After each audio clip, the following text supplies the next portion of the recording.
سلسلہ مسائل قربانی، آج اس سلسلے کا آخری حصہ بیان ہو رہا ہے انشاءاللہ۔ بہت سی غلط فہمیوں میں ہم مبتلا ہیں اور بہت سی غلطیوں میں بھی مبتلا ہیں قربانی سے متعلق، ان کی اصلاح کرنا انتہائی ضروری ہے۔ بہت سی غلطیاں تو ایسی ہیں جو ہماری قربانی کو ضائع کر سکتی ہیں، نیکی برباد گناہ لازم، اللہ نہ کرے۔ اس لیے ان میں سے چند ایک کا ذکر ہوگا۔ مثال کے طور پہ ہم قربانی کر رہے ہیں تو ہم کہتے ہیں یہ والد صاحب کے نام کی قربانی ہے، یہ میرے نام کی ہے، یہ والدہ صاحبہ کے نام کی ہے۔ یہ الفاظ درست نہیں ہیں۔ یوں کہیں کہ میری طرف سے قربانی اللہ تعالیٰ کی بارگاہ میں پیش کی جا رہی ہے، والد صاحب کی طرف سے پیش کی جا رہی ہے، اہلیہ کی طرف سے پیش کی جا رہی ہے، فلاں کی طرف سے پیش کی جا رہی ہے، فلاں کے نام پر نہیں، نام صرف اللہ تعالیٰ کا۔ جب ہم ذبح کرتے ہیں تو کیا پڑھتے ہیں؟ بسم اللہ اللہ اکبر، اللہ کے نام پر ذبح کر رہے ہیں، اللہ کے نام پر، تو صرف اللہ کے نام پر قربانی ہے، ٹھیک ہے؟ اور فلاں کی طرف سے اور فلاں کی طرف سے آپ یہ نیت کریں، فلاں کے نام پر یہ الفاظ بھی ادا نہ کریں۔ پہلے نمبر پہ جب ہم جانور کو ذبح کرتے ہیں تو خون بہتا ہے تیزی سے، خاص طور پہ اونٹ، پھر اس کے بعد گائے، بکرے، دمبے وغیرہ۔ تو بہت سے لوگوں کو ہم نے اپنی آنکھوں سے دیکھا کہ خون پہ میں ہاتھ دھو رہے ہیں، چہرے پہ مل رہے ہیں۔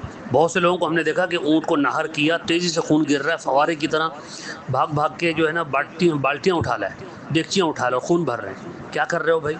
یہ چہرے پہ ملیں گے، یہ فلاں ہمارا مکان بن رہا ہے، ہمارا گھر بن رہا ہے، فلاں اس کی بنیاد میں ڈالیں گے۔ استغفر اللہ بھائیو، یہ شرک اور بدعت کا گناہ ہے۔ خون نجس ہے۔ اللہ پاک نے فرمایا انما حرم علیکم المیتۃ والدم ولحم الخنزیر وما اہل به لغیر اللہ۔ اللہ تعالیٰ نے تم پر مردار حرام کیا ہے، والدم اور خون حرام کیا ہے، خنزیر کا گوشت حرام کیا ہے، غیر اللہ کے نام کی چیز حرام کی ہے اللہ نے۔ تو جو چیزیں حرام ہیں ان میں خنزیر سے پہلے جس چیز کا ذکر ہے وہ خون ہے، اور ہم اس خون کو لے کے جو ہے وہ چہرے پہ مل رہے ہیں اور بنیادوں میں ڈال رہے ہیں۔ تو یہ سراسر جہالت ہے، یہ جائز نہیں، اس سے بچنا چاہیے، ٹھیک ہے؟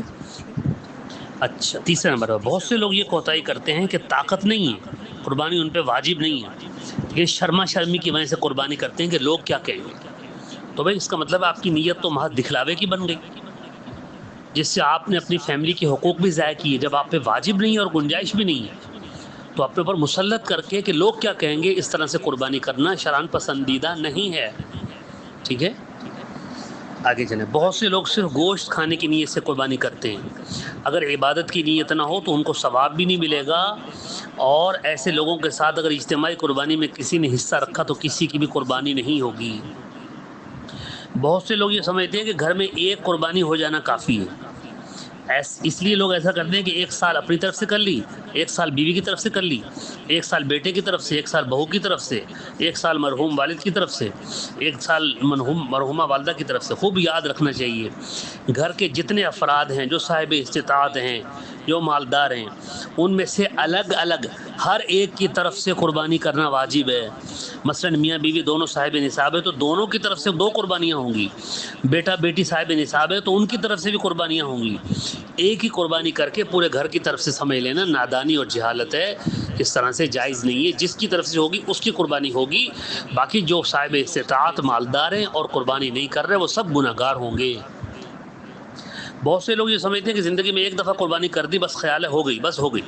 جی نہیں، ہر سال اگر صاحب نصاب ہیں، اگر آپ زکوٰۃ دیتے ہیں، مالدار ہیں تو ہر سال دیتے ہیں نا، اگر صاحب نصاب ہے ہر سال فطرانہ ادا کرتے ہیں، ایسی اگر آپ صاحب نصاب ہیں تو ہر سال آپ پہ قربانی واجب ہے۔ بہت سے لوگ گائے یا بھینس میں حصہ رکھ لیتے ہیں اور یہ نہیں دیکھتے کہ جن لوگوں کے ساتھ حصہ رکھا ہے وہ کیسے ہیں، ان کے عقائد کیا ہیں، ختم نبوت کے منکر تو نہیں ہیں، صحابہ کرام علیہ رضوان کے گستاخ تو نہیں ہیں، حرام کمائی، حرام آمدن کا ان کا ٹوٹل ذرائع تو نہیں ہے، صحیح ہے؟ اگر کوئی ایک شخص بھی اس طرح کا شامل ہوگا تو سب کی قربانی ضائع اور برباد ہو جائے گی۔ ان چیزوں کا بہت زیادہ میرے بھائیوں اور دوستوں خیال رکھنا ضروری ہے۔ قربانی میں کے جانور میں کچھ چیزیں ایسی جن کے بارے میں یہ سوال پیدا ہوتا ہے کہ یہ حلال ہے، اور کچھ چیزیں ایسی ہیں جو حرام کے قریب ہے، مکروہ تحریمی ہے۔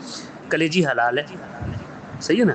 بہت سے لوگ کہتے ہیں یہ کلیجی تو خون ہے جمع ہوا، وہ بھائی بہتا ہوا خون حرام ہے، جمع ہوا کلیجی حلال ہے۔ تیلی کھانا بھی جائز ہے، حلال ہے۔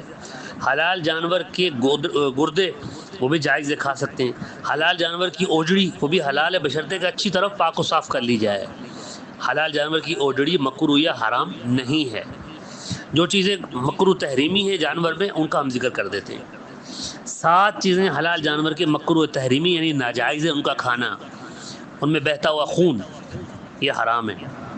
نمبر 2 غدود، نمبر 3 مثانہ، نمبر 4 پتا، نمبر 5 نر کی پیشاب گاہ، نمبر 6 مادہ کی پیشاب گاہ، اور نمبر 7 کپورے خاص طور پہ سمجھ لیں ہیں، لوگوں کو کپورے کھانے کا بڑا شوق ہے۔